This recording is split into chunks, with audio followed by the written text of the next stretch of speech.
Welcome to this episode of My VA Disability Claim.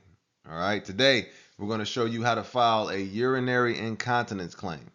All right, first we're going to show you how to capture that information, that core information, using the Before You File Guidebook. And then we'll walk you through the rating schedule for this specific condition and show you exactly what to do. All right, and with that being said, hey, let's get right into it. So here we are at that Before You File VA Disability Claims Guidebook. All right. And going through it just gives you a summary of the guidebook, how to use it, why it's helpful, covers those three elements of service connection, which is the heartbeat of everything that we do. All right. So we'll get to that first condition. And once again, we're filing today for urinary incontinence. All right.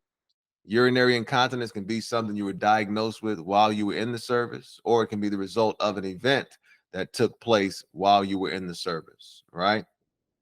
A common cause of that urinary incontinence could be a hysterectomy that took place while you were in the service. A fairly common situation that takes place from my experience filing VA claims, right? So when someone comes in with these issues, you want to be very sensitive about it, but you also want to give them that valuable information so they'll know how to navigate it. This is one of those situations that is a little sensitive to talk about. Not everyone's comfortable discussing this, but the reality is a lot of people are dealing with this issue of urinary incontinence, right? So it's valuable for us to make sure we're giving folks information that can guide them, right? You're not alone. There's a bunch of us out here willing to help. All right. All you have to do is seek the information and you will find the information. All right. So let's walk through this scenario. What is the condition you are filing for? Urinary incontinence. Tough one to spell. I think I'm going to get it right, though. Were you diagnosed with this condition while you were in the service, or is this condition the result of an event that took place while you were in the service? This condition is the result of a hysterectomy. Tough one to spell, too. I think that might be right. Hysterectomy that I had in 2017. All right. So in this situation, the veteran had a hysterectomy in 2017. She separated in 2019 and then filed that claim in December of 2020. All right. Were you diagnosed with the condition while you were in service, or is this condition a result? Okay. This condition is the result of a hysterectomy that I had in 2017. I separated from service in April 2019. Right. And once again, just to capture this information to make sure we have those important things captured. In-service event, current medical diagnosis, nexus link between the two, those three elements. So we go to question number 2. Do you have evidence of the diagnosis or the in-service event? What is the evidence? Yes, I have medical evidence of the hysterectomy that took place while I was in service. Right. So that's what you would need to make sure you have those medical records, make sure they're in your personnel file or your service treatment records, showing that this event took place while you were in the service. Right. So making sure that you have that medical evidence of the hysterectomy that took place while I was in the service. All right. So now we go to question number 3. Do you have medical records showing a diagnosis of this condition since you separated from the service? Okay, so in this situation, she had separated in April of 2019, right? She was experiencing that urinary incontinence in around November of 2019. So she started going to the doctor then. All right, so yes, I have medical records showing a diagnosis of urinary incontinence, meaning you can't hold your pee, right? For those who don't know what urinary incontinence is, that's when you're peeing on yourself throughout the day. All right. Sounds funny. I get it. Maybe a little shame associated with it. I understand. This is a reality, though. Right. There's a lot of folks, as you get older, things don't work like like they used to work. So, yeah, this is a thing that folks deal with. We deal with, right? So we want to once again provide that valuable information, right? It may not be the most popular thing to talk about, but this is a reality. And people need assistance, medical assistance, compensation as well when they have to buy different materials to support this condition.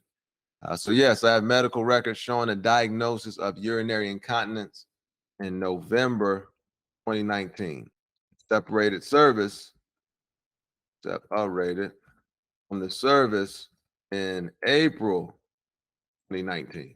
Right? April 2019, she separated. In November, she'd already started going to the doctor, letting them know what's going on. All right, next question. Question number 4. What is the date on the medical record showing your first diagnosis for this condition since you separated from service? So once again, that was in November. Let's say November 9th, 2019. What is the date on the most recent medical record showing your diagnosis for this condition since you separated from service? She filed that claim in December of 2020. I believe the most recent medical record was September of 2020. Most recent medical record is September 11th. No, we're not doing that. September 16th, 2020. Okay, so November 9th, 2019 is the date on the medical record. Like since she separated from service, November 9th, 2019 was that first medical record date. And then the most recent, once again, she filed this claim December of 2020. So the most recent medical record was September 16th, 2020. All right. Next question. How many years are there between your separation date and the date of your first diagnosis for this condition since separation? Year separated, 2019. Year first diagnosis, also 2019, right? So this one, since she filed it so close, I mean, it was, presumed to be service connected. Within that first year, it's presumed to be service connected. So a big message we want to give for our friends, our family members who are coming out of the service is make sure you file that claim within the first year for everything you have going on, physical, mental as well. All right. Make sure you file that claim once again within the first year. That makes it a lot easier. Can you file outside of a year? Of course. You could file 30 years after being separated. That is a reality. And you could get it approved, right? If you have the evidence. But you do want to file if you can, if you know someone who's actively in the service, just pass along that bug. Make sure you file within the first year of separation. Makes things a lot easier for you. All right. So how many years? That'll be 0 years, right? How many months? April to November, 4, 11, 7 months.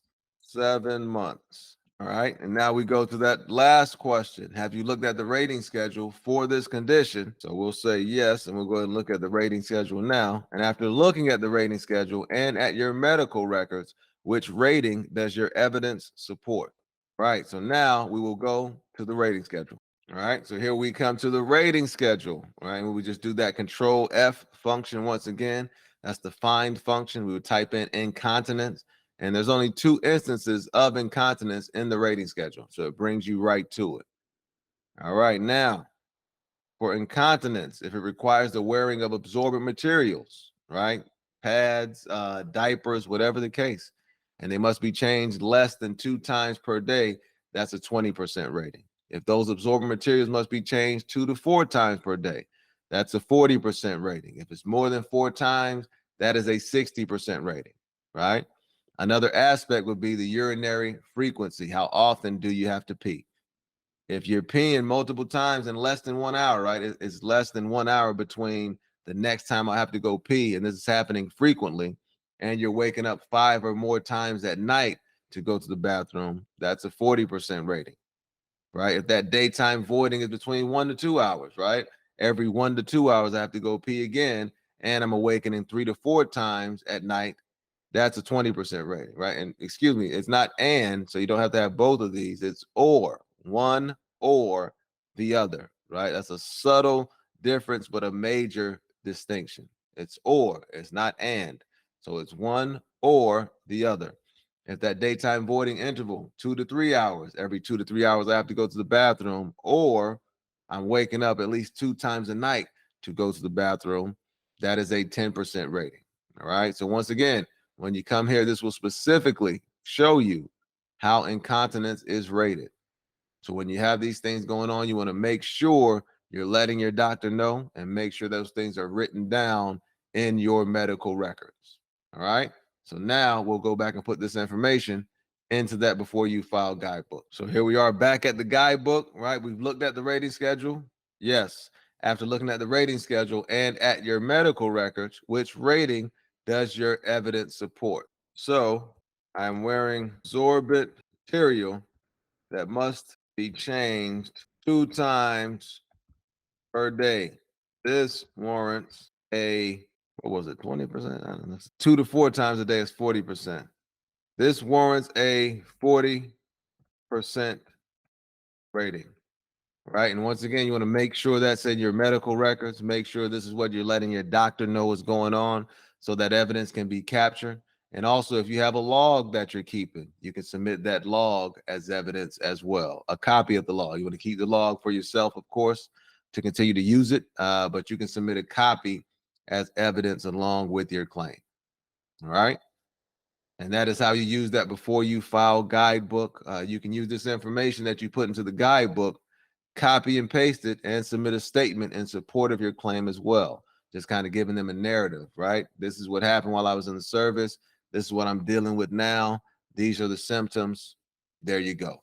Before you file guidebook, there you go. As always, learn the information, use the information, and if you deem it valuable, share the information. If you have additional questions, drop it in the comments. If you have feedback, you want to tell us how these tools have helped you, drop it in the comments. If you have ideas for additional topics, drop it in the comments, right? Like, subscribe, share, all the things. I don't know. Most importantly, have an incredible day.